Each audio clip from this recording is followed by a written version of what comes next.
Thanks for the opportunity to talk to you today.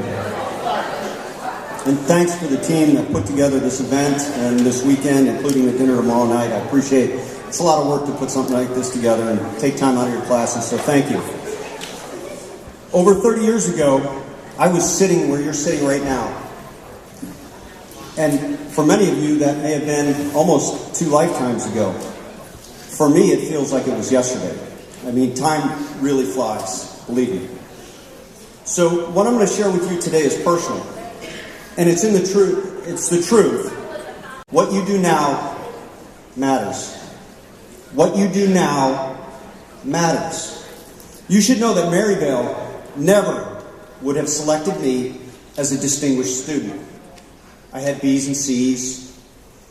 I never made National Honor Society. I did skip lunch to go to art class.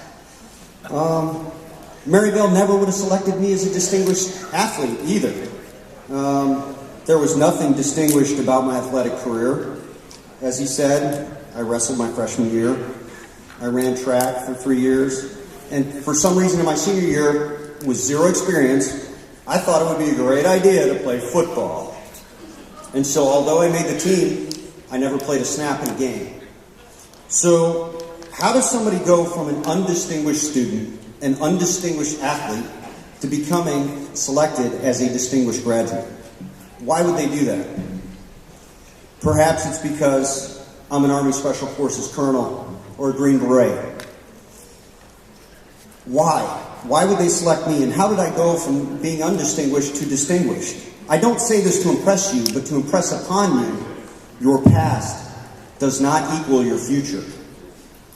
So, what you do now matters. And if you've ever heard the speech from Steve Jobs, the founder of Apple, he talks about connecting the dots backwards. And so in retrospect, 2 things set the conditions for my success. One was Boy Scouts, and the other was, in fact, Maryvale Athletics. Boy Scouts taught me the value of self-reliance, teamwork. It taught me the skills to survive in the woods, alone, in harsh conditions, for long periods. And Maryvale Athletics, that pushed me. It challenged me. It tested me mentally, physically, and emotionally. You know, Phil Trippi is a Maryvale distinguished athlete who will be recognized shortly. He and I shared a coach. You may know Phil because he's the wrestling coach. Well, we shared a coach, and by many accounts, he was a big, fat...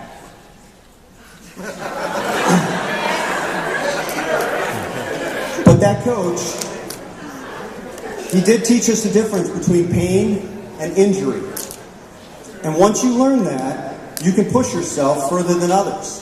I watched people who were bigger than me, stronger than me, and faster than me.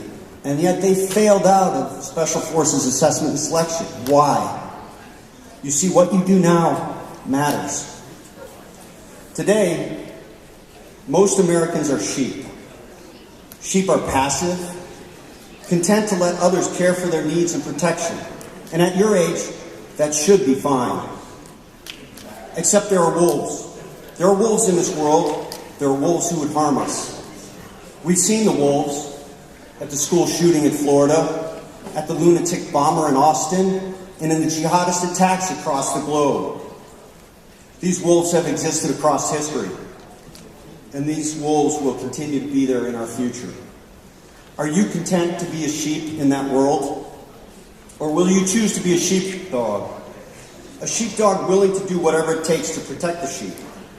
Will you look out for others? Because in the Maryland school shooting, it was a sheepdog with a gun who put that wolf to an end. What will you do? Less than 3% of Americans are sheepdogs. Will you join the thin blue line, the police force that protect us here at home? Will you join the big green machine, the military, that protect us abroad? And even if you don't, if that's not your choice, you can still decide to become a sheepdog and train yourself to be a protector and be willing and able to protect yourself, your family, and your friends. Because what you do now matters. You have the opportunity to join any sport. Do it. Push yourself. Even if you're not a starter, it doesn't matter. Because in pushing yourself, you'll learn important lessons about yourself, about your abilities, about your limitations. And you'll toughen yourself, and you'll grow. And in looking back, these were some of the toughest and most important challenges that helped prepare me to make it through the grueling crucible that is the Special Forces Assessment and Selection process, the qualification course, to become successful as a Green Beret. So the question is, what you do now matters. What will you do? What will you do? What are you going to do? God bless you. God bless the United States of America. And go Flyers!